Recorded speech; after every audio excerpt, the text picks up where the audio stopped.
क्या बताते हैं कि डंब करें, पाखंड करें। डंब माने पाखंड, डंब करें, डूंगर चढ़े। डूंगर माने ऊंचे स्थान पर बैठेंगे, न सब न दिखूं, तपस्या कर रहा हूं। डंब करें, डूंगर चढ़े, अंतर झीनी झूल, और जग जाने यो भक्ति करे, यो बोवे सूल बबूल। जो साधना ये संत ऋषि महात्मा, हम जिनको महात्मा मान्या करते, जो ये साधना भक्ति कर रहे हैं, कोई है प्रमाण किसी सदग्रंथ में या किसी महापुरुष ने किया जिसने भगवान मिले, जिसमें आदरणीय गरीबदास साहिब जी, आदरणीय नानक साहिब जी, आदरणीय दादू साहिब जी, आदरणीय गीसा साहिब जी, आदरणीय मुल्कदास साहिब जी, आदरणीय धर्मदास साहिब जी, ये पहुंचे हुए संत थे, परमात्मा पाया था इन्होंने किए कभी ऐसे साधनाएं। और ब्रह्मा विष्णु महेश तीनों गृहस्थी, और इनको पाने के लिए जंगल में लंगोट बांध के बैठे ब्रह्मचारी बन के। हद होगी, हमारी बुद्धि का पत्थर पड़ गए थे, कभी ज्ञान नाम की चीज नहीं थे हमारे पास। अब क्या बताते हैं कि डंब करें, डूंगर चढ़े, अंतर झीनी झूल, और जग जाने यो भक्ति करे, यो बोवे सूल बबूल। अब ये तो ड्रामा करते हैं कलयुग के जो कर रहे हैं। सुबह जैसे गर्मियों के दिनों में 40 दिन तक 5 धोने लगा कर बीच में बैठ गया, 40 दिन में होगी अमर काया, वाह भाई वाह। या फिर झरना बैठ गए, कहते ये तो है एक ड्रामाबाजी। और पहले ऋषि महर्षि तन मन धन से भक्ति करते थे, हजारों वर्षों तक उनकी लंबी आयु होती थी, तपस्याएं करते थे, उनको कुछ नहीं मिला, क्योंकि ये परमात्मा प्राप्ति का साधन ही नहीं है। इससे क्या होता, तप से राज मिलता है, तप से राज मदमानम, और जन्म तीसरे शुक्र सवानम। जैसे सदग्रंथों में भी लिखा है, तपेश्वरी सो राजेश्वरी, राजेश्वरी सो नरकेश्वरी। तपेश्वरी, तपेश्वर, तपेश्वर यानी तपस्वियों में सबसे श्रेष्ठ, घना तपस्या करने वाला। और राजेश्वरी, वो राजाओं में सबसे ज़्यादा ताकतवर और धनवान राजा होगा। और जितना ज़्यादा अक्षेत्र जिसके पास होगा वो ताकतवर माना जाता है। राजेश्वरी सो नरकेश्वरी, इतना ही नरक उसने घना मिलेगा। वो नरक में भी सबसे आगे पड़ा पाओगा, सबसे ज़्यादा समय तक रहेगा, वहाँ भी नरकेश्वरी होगा वो। तप से राज, सूक्ष्म वेद में लिखा है, तप से राज और राज मदमानम, और जन्म तीसरे वो शुक्र सवानम। तप से राजा बनेगा, राजा में अभिमान होता है, वो उल्टे कर्म करते पीछा नहीं देखता। अपने राज्य के विस्तार के लिए, अपनी प्रभुता बनाने के लिए दूसरे राजाओं पर चढ़ाई कर लेते, उनके राज्य को हड़प करने के लिए, और ना जाने कितने नौजवान बच्चों को मरवा देते, सैनिकों को। और फिर आप कहाँ गए, कहाँ उनके राज आज गधे बनकर घूम रहे, वो कुत्ते गधे सुअर की योनि में राजा लोग। ये अनमोल मनुष्य जीवन ये डले डौण के लिए नहीं मिला था, ये बकवादों के लिए प्राप्त नहीं हुआ था। ज्ञान ना होने से हम इस काम लाग गए, भगवान तो मिला ही नहीं। जब भगवान नहीं मिला तो फिर बकवादों में लगेगा। जैसे गाय के बच्चे को जब वो माँ का दूध पी रहा होता है तो क्या करता है धनी, उसको माँ का स्तन छुटवा के अपने हाथ की उंगली दे देता है 2 मुख में, और वो थोड़ी देर तो उसको ऐसे ऐसे मारता चूसता रहता है जैसे दूध होगा इसमें। वो उसको धीरे धीरे ले जाकर खुट्टे तो बांध देता है रस्से ते, और वो थोड़ी देर तो उसको चूसता फिर वो छोड़ देता है कि उसमें तो वो आनंद आ ही नहीं रहा जो माँ के स्तन में था। फिर वो क्या करता, या तो ऐसे ऐसे करता, या फिर उसमें द्वार का शर मारने लग जाएगा या कूदने लग जाएगा। यानी जब उसको आनंद आ रहा था तब तो निश्चिंत वो आनंद ले रहा था, और जब वो छूट गया तो आनंद जिसको उसने उंगलियों को सतन मान के थोड़ी देर तक चूसा वो छोड़ दिया, क्योंकि उसमें वो आनंद नहीं। फिर लग गया टक्कर मारने द्वारों के। तो हमारे साथ वो बन गई। हम पहले तो भगवान की तरफ लगते हैं, भगवान को पाएंगे चाहे कुछ भी हो जाए, घर भी त्याग देते हैं, लेकिन वो वस्तु नहीं मिली हमें जिससे भगवान का आनंद मिले। हमने ये नकली साधनाएं तो मुंह में उंगली दे रखी थी, यह कितनी देर आनंद देगी। अंत में इसको छोड़ के हम फिर बकवादा बढ़ गए, सिद्धियाँ प्राप्त कर ली, एक दूसरे पर प्रभु पा के गए, फिर पता नहीं क्या क्या मस्तारन लाग गए, सब कोठी बनाने पर लाग गए। फिर वो भूल गए सारा साधन, क्यों भगवान मिल नहीं रहा, क्योंकि हमने सतन नहीं मिला माँ का, हम उंगलियां मुंह में लिए फिरे थे। तो जितनी साधना है इस दास के अतिरिक्त तो साधना दास बताता है, ये सारे ऐसे ही मुंह में उंगली दे रखी इन संतों ने, इनको मूर्ख बनाने के लिए श्रद्धालुओं को। ये कभी वो आनंद प्राप्त नहीं कर सकते, यानी मोक्ष प्राप्ति कभी नहीं हो सकती। वो यहाँ होगी सतलोक आश्रम बरवाला जिला हिसार में, इस दास से भक्ति विधि प्राप्त करके।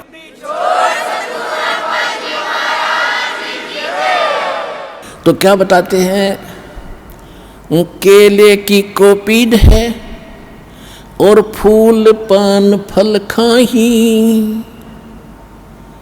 नर का मुख नहीं देखते वो बस्ती डकट ना जाही।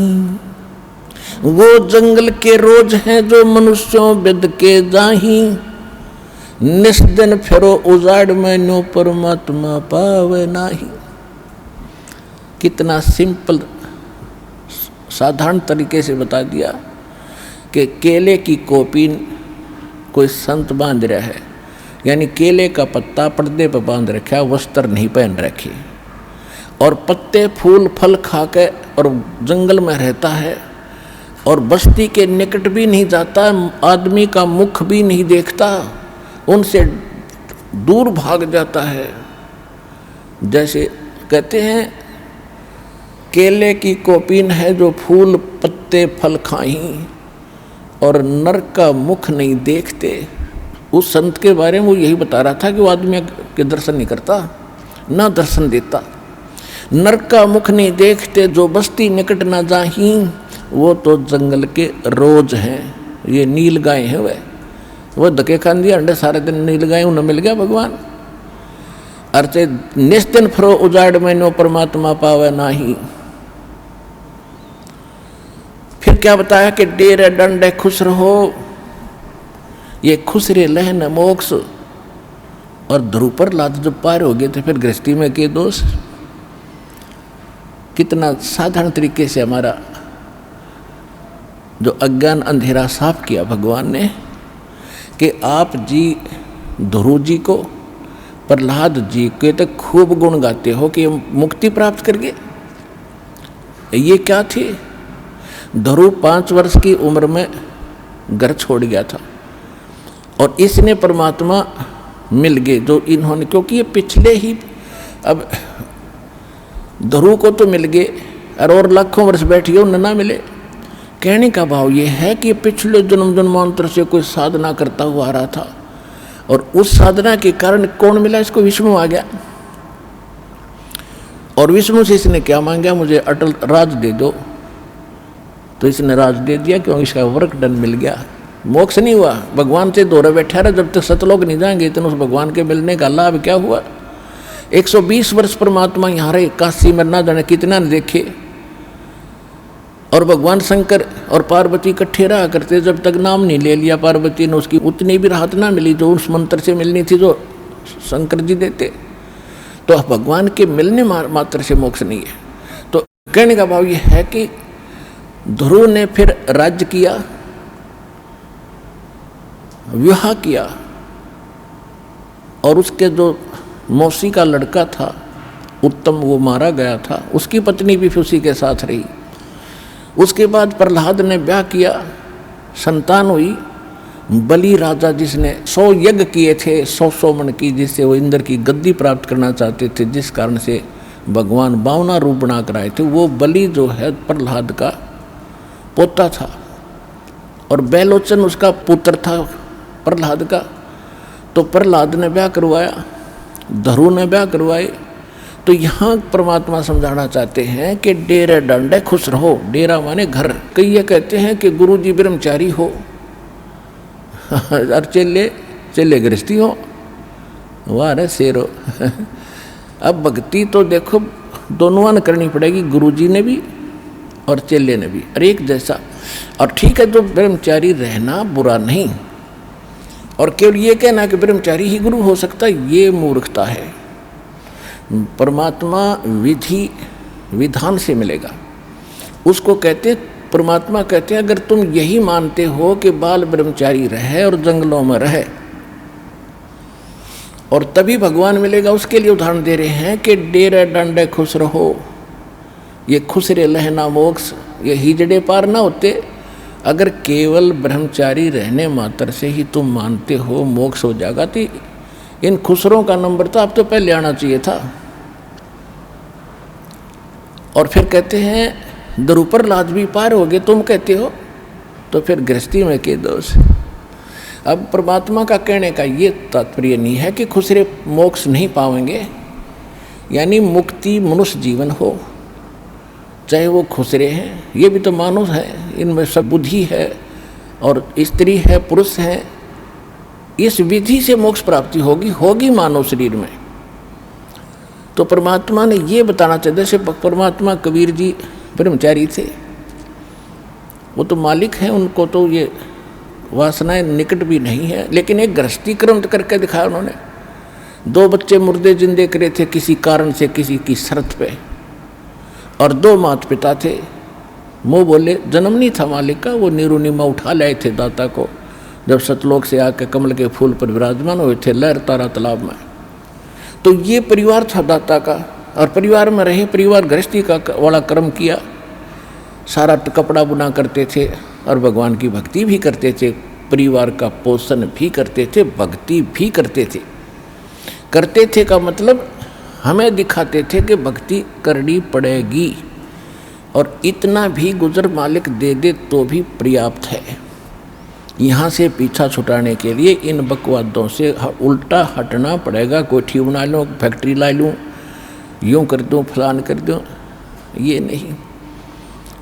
परमात्मा ने जो भक्ति करनी है तो भगत की तरह रहना पड़ेगा, बुराइयों से भी बचना होगा, और एक बहुत ही साधु भाव में रहना पड़ेगा, किसी की आत्मा नहीं दुखावे। ठीक है, आपको धीरे धीरे सेट होने में टाइम लगेगा, जैसा भी जिसका व्यवसाय है अब वर्तमान में, उसमें एक साधुता लाओ। जैसे कोई मजदूर है, सेवा कर रहा है किसी के, और भगत हो गया, तो वो तन मन धन से सेवा करे उस मालिक के उसमें, क्योंकि वहाँ से उसने रोटी मिल रही है। और फिर परमात्मा ऐसी प्रेरणा करेगा उस मालिक के अंदर, देख भगत आदमी होते ऐसा हो भाई, कोई चीज़ पड़ी रहो घर में, उसके लिए मिट्टी समझे, चाहे पैसा हो, चाहे सोना हो, कुछ भी हो, अपनी मिली हुई 2 रोटी यानी 2 दिहाड़ी मिलती है, उसमें संतोष सब्र करके देखा कितनी इज्जत बनेगी उसकी, और कितनी विनम्रता और उसके प्रति सद्भावना और उसका आदर बनेगा उस मालिक के हृदय में। इसी प्रकार अगर आप मालिक हैं, भगत हैं, आपके यहाँ कोई सेवादार सेवा करता है, उनको अपने बच्चों की तरह समझाए, उनको भगवान के बच्चे समझाए। वो बालक सेवा कर रहे हैं, भगवान के बच्चे हैं, उनको प्यार दे और उनके साथ कोई ऐसा गलत बर्ताव नहीं करे। और फिर कुछ दिनों में उनके दिल में ऐसी भावना होगी, परमात्मा दोनों तरफ रोल करता है, जब हम मालिक के अनुसार चलेंगे, फिर उन बच्चों में भी, उन सेवादारों में भी ऐसी भावना भर देगा भी हमारे जैसा नालायक नहीं, इसे ऐसे भले आदमी के घर में राम 19-21 कराएंगे, सेवा में मजदूरी में 21 काम कराया करेंगे वह। तो इस तरह कितना अच्छा माहौल बनेगा। और हम जैसे मालिक तो समझता है कि पैसे दो 100 रुपये और काम खींचूँ 1000 का, और मजदूर क्या समझते हैं, रुपये लेवा 500 और काम करा 100 रुपया का। दोनों की नीयत खराब और दोनों दुखी, कर्म भी बिगड़े, टेंशन बनी रहे। तो इस प्रकार हमने अपने इस अंतःकरण के अंदर एक साधु भाव लाना पड़ेगा, और तब देखना आपका वातावरण कैसे बदलने लगेगा, कैसे बदलने लगेगा, पूछो मत। तो तब हम यहाँ भी सुखी होंगे, आपको चिंता नहीं रहेगी कि वहाँ सेवादार सेवा कर रहे हैं, वो अपने तन मन धन से सेवा करेंगे, भगवान से डर के वो भगवान से डरने वाले हो जाएंगे, फिर बातें खत्म हो जाएगी। अब तो आग लगी पड़ी है, रिश्वत ले ले, यूँ ले लूँ, फलान करूँ, जब करूँगा तेरा काम धर दे 500 रुपये, और उधर से 500 ले लिए, डॉक्टर के जाकर 1000 लग गए, वो 500 भी गए, 500 अपनी तनख्वाह में तो गए। अरे वो पाप कर्म जो कह दूँ धरे के धराए रह गए, फिर गद्दा बन के पूरे करेगा जिससे रिश्वत ली है। तो इसी विघ्न में पैर दो मत, ये भगवान बताना चाहते। और जब आपको ये ज्ञान होगा ना, जहर दिखाई देगा आपको, और जब आप नेक नीति से चलोगे तो पूछो मत। अब दास बहुत देखता है, एक छोटा सा बच्चा ने बोला जी 55 रुपये पाए मैंने पड़े, वो घर पे ले आया, घर वाले बोले ना बेटा हमने नीचे धर दे, अपना दान पात्र में डाल दिए, इस वजह हम नहीं खाएंगे। अब देख जिसके गिरे थे उसको पुण्य हुआ, यहाँ पर भंडारे में लग गए, और वैसे उस पर चवन्नी खर्च हो रही थी कि उसने विधि का पता नहीं, और वैसे कोई और मिल जाता उसने जाते कह गुट्टी लाओ उसके 55 रुपये की, या कितने मांस मिट्टी खाओ उसको और पाप लगाओ। तो इस प्रकार हमारी नीत साबित होगी, भगवान खुश होगा, और जब भगवान खुश होगा तो फिर कमी नहीं रहेगी। हमने परमात्मा को प्रसन्न करना है, और परमात्मा प्रसन्न होगा तो फिर कमी किस चीज़ की, फिर तो क्या बताते हैं परमात्मा, साईं इतना दीजियो जामे कुटुम समावे, हम भी भूखे ना रहे, अतिथि न भूखो जावे। इससे अधिक मांगना इस काल की जेल में हमारी महामूर्खता है कि इतना ही मांग लो बस तुम, इसमें सब कुछ मिलेगा, क्योंकि ये कलयुग है, और कलयुग में मशीनरी ज़रूरी होगी। तो आप इतना ही मांगो जामे कुटुम समावे, यानी रिक्वायरमेंट ऑफ द फैमिली, परिवार की आवश्यकताएं, ये है जामे कुटुम समावे, और हम भी भूखे ना रहें और अतिथि न भूखा जाए। फिर देगा आपको, और फिर रहो मालिक के वचनानुसार चलो। फिर कैसे, जैसे परमात्मा कहते हैं, चिड़ी चोंच भर ले गई, नदी न घट्यो नीर, दान दिए धन घटे नहीं, यूं कह रहे साहिब कबीर। परमात्मा अपना साइन कर रहे हैं, इस वाणी को बोल करके कह रहे साहिब कबीर कि दान करने से धन नहीं घटेगा, ये नियम है परमेश्वर का। और दान सुपात्र को करे, गुरु बिन माला फेरते, गुरु बिन देते दान, गुरु बिन दोनों निष्फल हैं, चाहे पूछो वेद पुराण। देते को हर देत है, जहाँ तहाँ से आण, अण देवा मांगत फिरो, फिर साहिब सुने ना कान। अब परमात्मा ने एक भूमिका करके दिखाई हमारे को कि साईं इतना दीजियो जिसमें कुटुंब समावे। एक धानक, एक जुलाहा, सुबह से लेकर शाम तक एक बारीक बारीक तार इकट्ठे करके धागे और कपड़ा बुनता है। एक दिन में मुश्किल से भी 5 फुट 10 फुट बना पाता है, 5 फुट 4 फुट, और बहुत लंबा सैकड़ों फुट का तार वो थान बनाना पड़ता है। ताना बनाते थे, वो हफ्ते में पूरा होता। उसकी जो मेन ताना मालिक को मिलता, उसमें से अपने परिवार के लिए जो आवश्यक सामग्री थी, खाद्य पदार्थ लाते, और शेष बच जाते उसको सत्संग और भंडारा में लगाया करते थे। इस प्रकार परमात्मा हमें उदाहरण देते हैं कि इस लोक में आप भगवान की भक्ति अवश्य करो, पूर्ण संत से प्राप्त करके, फिर परमात्मा एक्शन में आवेगा। और वैसे आप ये फार्मूले अपनाओगे तो सफल नहीं हो पाओगे, क्योंकि फिर आपके साथ काल रहेगा, ये मन है, और केवल वर्क डन मिलेगा आपको। यहाँ वर्क से भी अलग मिलेगा आपको, किस्मत से भी न्यारा देगा परमात्मा, क्योंकि हम परमात्मा से कुछ और मांग ही नहीं रहे, इतना ही मांगते कि हमारी भक्ति बनी रहे और हमें कोई आवश्यक वस्तु का अभाव ना हो, बस इतना सा। अब जैसे ये सोचते हैं अपने बच्चों के लिए ये बना दूं वो बना दूं। एक लाला जी था सेठ धनी, उसने अपने मुनीमों से एक दिन अपनी टोटल संपत्ति का, सारी संपत्ति का टोटल करवाया कि कितनी संपत्ति होगी। उन्होंने बताया जी इतनी होगी, मेरी कितनी पीढ़ी इससे निर्वाह कर सकती है। उन्होंने बताया कि जी आपकी 5 पीढ़ी तो बैठा खा सकती है, इतनी संपत्ति आपके पास, धन है। अरे भले आदमियों, फिर छठी क्या खाएगी? वो छठी क्या खाएगी? और कुछ विधि बताओ। तो उन्होंने कहा जी साधु संत बताते हैं, उनके सत्संग सुनने चाहिए।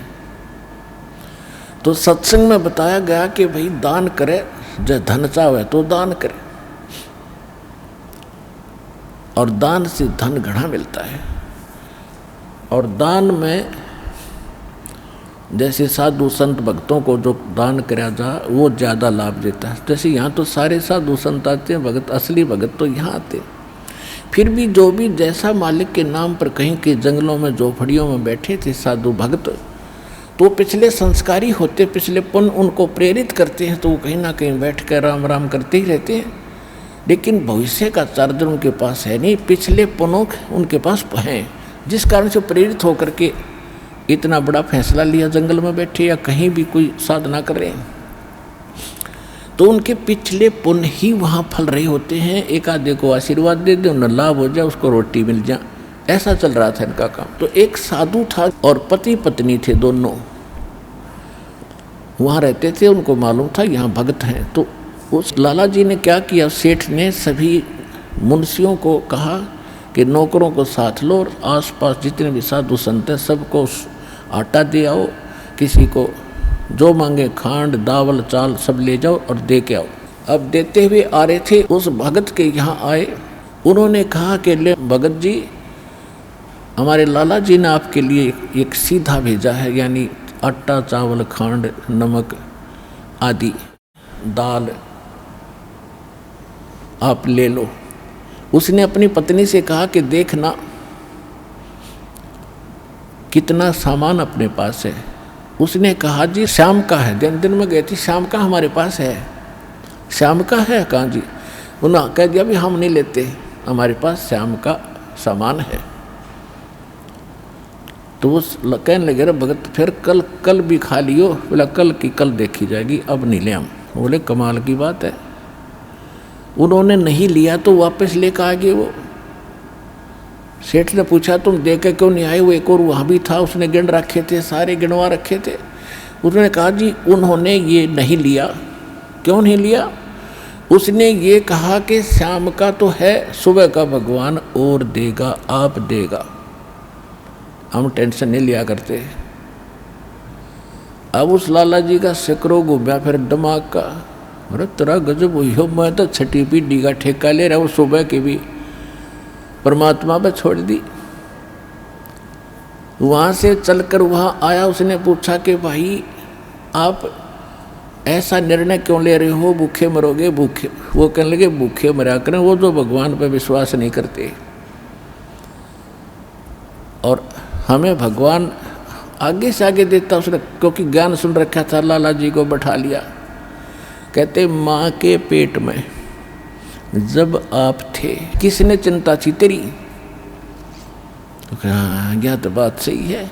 जब आप माँ के गर्भ से बाहर आए, आपका दांत नहीं थे, आप रोटी चावल आटा नहीं खा सकते थे, और उससे पहले आपकी माँ के स्तन में दूध भी नहीं था, हक नहीं था। बाहर आते ही बालक कितना चिंतित है, आपको अमृत दूध पिलाया। और अब तू ठेकेदार हो रहा छठी पीढ़ी का, तेरी बुद्धि भ्रष्ट होगी लाला जी। और गधे की योनि में जागा तू।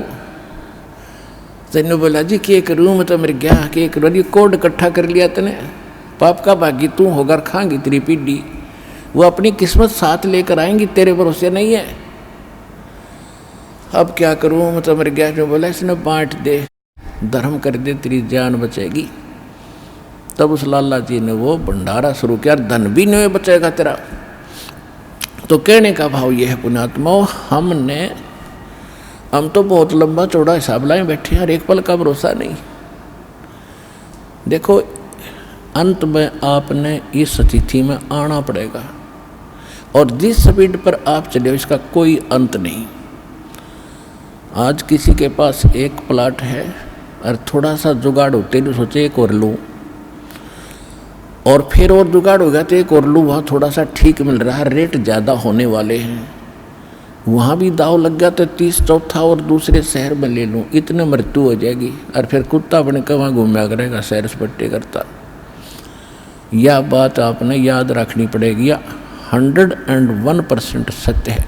अब जो आपको दास ने परमात्मा की वाणी सुनाई थी कि सुरपति दुखिया भूपति दुखिया अरे रंग दुखी बपरीति हो।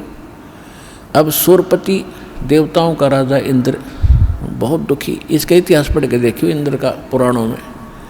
कहते हैं एक बार एक ऋषि ने इसको श्राप दे दिया इंद्र को, उसका स्वर्ग उजड़ गया और इंद्र मांगता फिरा जंगल में धक्के खा रहा।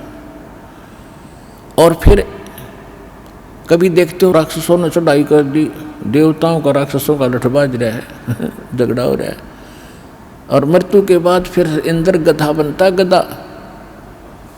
तो यहाँ कहते हैं सुरपति दुखिया भूपति, सारी पृथ्वी का राजा भी दुखी, और रंग दुखी बप्रीति हो, निर्धन तो स्वाभाविक दुखी, उस पर सारी आपदाएं आती ही हैं जब तक वो भगवान की शरण में नहीं आता।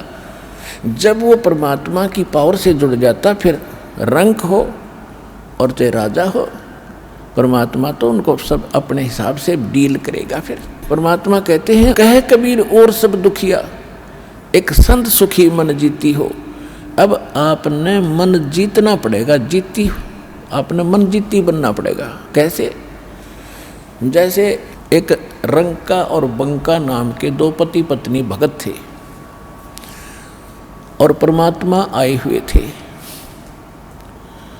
परमात्मा क्या करते हैं, आपको वेदों से भी प्रमाणित किया है कि जब चाहे कहीं पर भी एक साधु संत रूप बनाकर वो कुछ समय उस क्षेत्र में रहा करते, क्योंकि वहाँ उनकी कुछ पुण्य आत्माएं होती थी, उनको फिर से चार्ज करते थे, ज्ञान सुनाते थे, माया से हटाते थे, और भक्ति में जोड़ कर उनके पुण्य कर्म बना के वहाँ से अंतर्ध्यान हो जाते थे। और उसी समय नामदेव जी महाराष्ट्र के अंदर नामदेव जी छिप्पी जाति में ये भी प्रकट थे। ये पहले ओम नाम का जाप करते थे। ये पिछले जन्म के पुण्यकर्मी प्राणी ही होते हैं जिनमें बचपन से ही परमात्मा की तड़प होती है। तो ओम नाम का जाप करते थे ओनली, और उस समय भी उन्होंने काफी चमत्कार दिखा दिए थे। लेकिन फिर परमात्मा आए और उस प्यारी आत्मा को समझाया कि इस ओम से ऊपर एक और मंत्र है। अकेले ओम का मंत्र तो इस ब्रह्म का है, और इस जेल से छूटने के लिए 3 मंत्र का जाप है। ओम तत् सत, और तत् और सत ये सांकेतिक है। अब नामदेव जी को काफ़ी मालिक ने समझाया, तब उनकी समझ में आई। फिर उनको सतनाम दिया, यानी दूसरा मंत्र भी साथ दिया। फिर वो उसका जाप करने लगे। अब गरीबदास साहिब जी ने बताया कि नम छिपा ओम तारी, पहले केवल ओम में लौ लगा रखी थी, ओम में लगन थी और कोई जाप नहीं करता था। और पीछे सोहम भेद विचारी, बाद में उन्हें सोहम का ज्ञान हुआ। और सार शब्द इन दोनों से ऊपर है, सोहम ऊपर और है, सत्सुकृत एक नाम गरीबदास जी ने अपनी वाणी में लिखा है। कहते नामा छिपा ओम तारी, पीछे सोहम भेद विचारी, और सार शब्द पाया जद लोई, आवागमन बहुत डावी। तब नामदेव जी का कल्याण हुआ। जब परमात्मा आए हुए थे उनको सार नाम दिया नहीं था, मालिक समझाया करते थे, सतनाम प्राप्त था। लेकिन पिछले संस्कार इतने प्रबल थे। एक दिन नामदेव जी जा रहे थे कहीं से, और साथ में रास्ते में एक मंदिर था।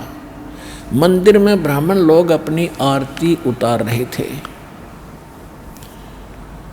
और आरती उतार रहे थे, बड़ी लय से गा रहे थे। नामदेव जी के भी वो परमात्मा की आरती का धुन लगी। वो तो घंटियां बजा रहे थे, कोई ऐसे झालर पीट रहा था, लगा रहा था, और उसने अपनी दोनों जूती निकाल ली, जूती होती थी, दोनों निकाल ली, उनको ऐसे बजाते हुए, और वो आरती गाते हुए ब्राह्मणों के बीच में घुस गए भगवान के दर्शनार्थ मंदिर में। अब पंडितों ने देखा कि ये छोटी जाति का हाथों में जूते लेकर आ गया हमारे बीच में, इसने तो भ्रष्ट कर दिया भगवान के मंदिर को। और वो धुन में लगे हुए थे, उनको धक्का में जावा नहीं, वो अपने मंडरे उसको पकड़ कर जबरदस्ती घसीट कर और मंदिर के पीछे पटक दिया। वो वहाँ पड़े पड़े भी ऐसे आरती गा रहे और जूतियों से पीट रहे। परमात्मा ने वो मंदिर का मुख नामदेव की तरफ कर दिया। पंडित जी पिछली साइड में पिटे झालर पीछे न खड़े।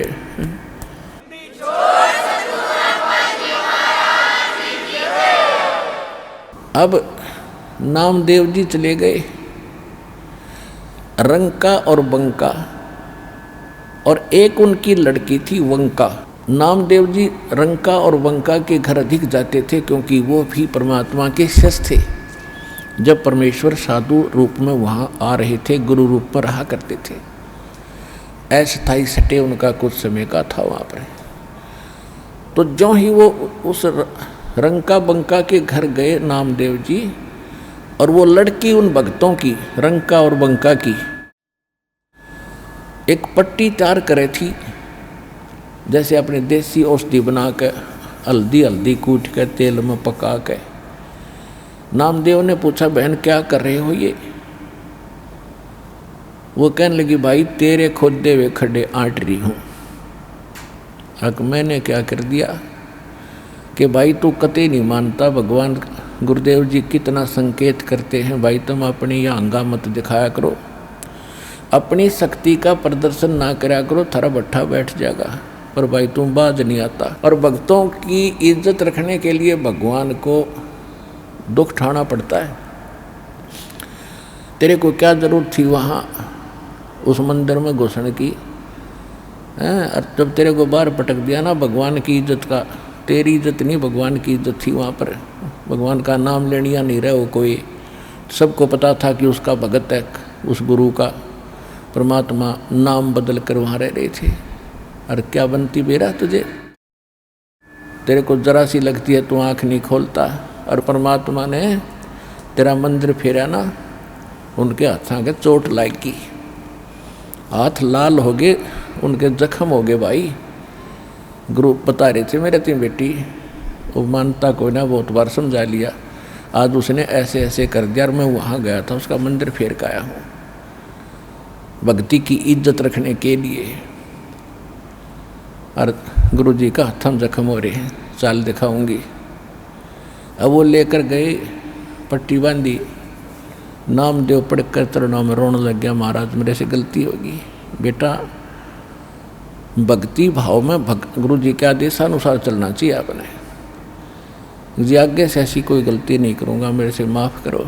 अब उसको आगे भी पढ़ाई पढ़ानी थी, ये यहाँ इसको रोकना जरूरी था, अगले भक्ति देनी थी, सार नाम देना था। इन बकवादों में सार नाम थोड़ा ही फलेगा। चुप हो गया, अगली नहीं गलती करूँगा आगे से।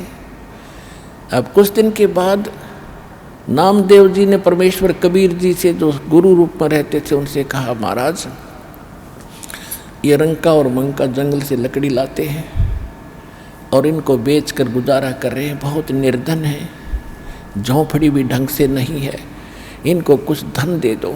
परमात्मा बोले, भाई ये धन ना लेते, मैं देना चाहता हूँ, ये नहीं लेते, इनको तो विष दिखाई दे है ये धन। तो नामदेव की उनका थोड़ा सा ठीक गुजारा था, कहने लगे नहीं जी थोड़ा बहुत तो गुजारा होना ही चाहिए इनका, कुछ तो दे दो। परमात्मा बोले, भाई ना लेते ये, क्यों गुरु जी को हम चाहे परमात्मा आ जाए, क्योंकि तो विभिन्न रूप में होता, तो हम बेशक सारा कुछ मानते हैं, फिर भी नहीं रहे गुरु जी तो गुरु जी हैं। तो कहने लगे जी कुछ तो देना चाहिए इनको। अच्छा बेटा ले आज देता हूँ, तू मेरे साथ चल। अब क्या किया परमात्मा ने, अपनी सिद्धि शक्ति से गहने सोने के आभूषण अच्छे बनाए, चांदी के सोने के, और आ जा भाई इनके रास्ते में डाल देंगे, ठा ले जाएंगे। हाँ जी सही बात है। वो लकड़ी लिए आ रहे थे, वह बंका पीछे थी, रंका आगे आगे आवा था, सिर पे लकड़ियों का बंडल था। वो 100 फुट पीछे थी, 100-150 फुट, रंका आगे आ गया था। क्या किया रास्ते में, वो सोने के आभूषण डाल दिए और नामदेव और परमात्मा एक झाड़ी के पीछे बैठ गए। अब जब वो निकट आया रंग का, उसने पीछे देखा कि मेरी पत्नी आ रही है। और पत्नी औरत के अंदर आभूषणों की घनी कसक होती है, और कहीं ये किसी का धन पड़ा देखकर नीत ना डबोले, डूब जा कदे अपना कर्म धर्म बिगाड़ ले। उस पर पैर से मिट्टी डालने लग गया। अब उसने देखा बंका ने, क्या हो गया पति का, खड़ा क्यों हो गया। उसने ध्यान से देखा, हाँ ये तो इस कारण से कर रहा है। वो कहने लगी चलो चलो जी, क्यों मिट्टी पर मिट्टी डाल रहे हो, चलो चलो क्यों मिट्टी पर मिट्टी डाल रहे हो। उसके पास से दो निकल के, देखा भी नहीं उसको। तब परमात्मा बोले, बोल भाई नामदेव कैसे ढूंढने ना लेते। अब नामदेव ने सोचा भाई उसकी बुद्धि इतनी ही काम करे थी कि जी और कोई तरीका अपना लो। अच्छा भाई और भी तू कहेगा मैं वो अपना लेंगे। एक दिन क्या था, सत्संग हो रहा था, परमात्मा सत्संग कर रहे थे, रंका और बंका ये दोनों सत्संग सुनने चले गए। नामदेव भी वहीं बैठा था। उधर से क्या हुआ, वो लड़की घर पे थी और वो बाहर बैठी थी चारपाई पे। उस झोपड़ी में आग लग गई। वह दौड़ी दौड़ी आई लड़की के, माताजी पिताजी, माताजी पिताजी। कहा क्या हो गया बेटा, कि झोपड़ी में आग लग गई, सत्संग चल रहा था और वो बताने भाग गई।